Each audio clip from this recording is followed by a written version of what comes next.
Finance Minister and Premier Dr. Orlando Smith says the British Virgin Islands will be negotiating an intergovernmental agreement, an IGA, with the United States Treasury Department to ensure foreign financial entities operating in the BVI comply with local laws and regulations and allow cooperation with U.S. tax authorities. Earlier this year, the U.S. introduced a Foreign Account Tax Compliance Act, FATCA, targeting U.S. financial entities domiciled outside the U.S., including those in the BVI, requiring them to submit certain reports to the U.S. Internal Revenue Service, the IRS. Dr. Smith said the U.S. FATCA places no obligation on foreign governments, but players in the local financial industry agree it is in the BVI's best interest to sign the IGA with the U.S. Treasury.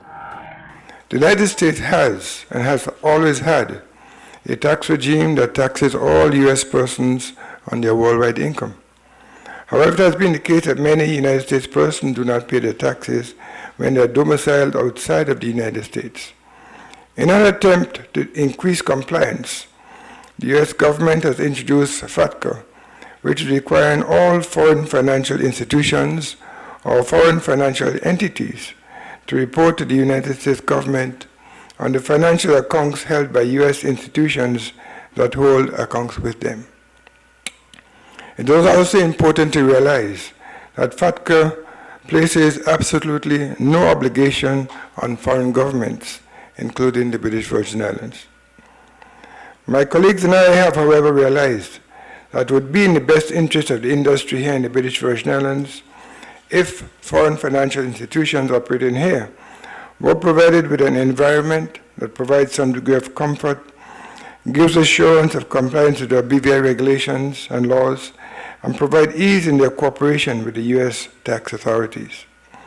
It is for this reason that we have decided to negotiate an intergovernmental agreement, or IGA, with the United States Treasury.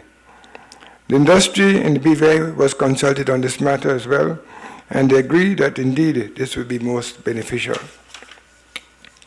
We have the very considered opinion that this course is the best one to adopt for the BVI.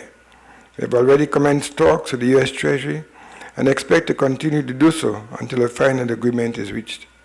It's therefore very important that we all understand that the BVI is not being forced or coerced into finalizing an IGA, but instead we have the opinion that this is what is best for the British Virgin Islands.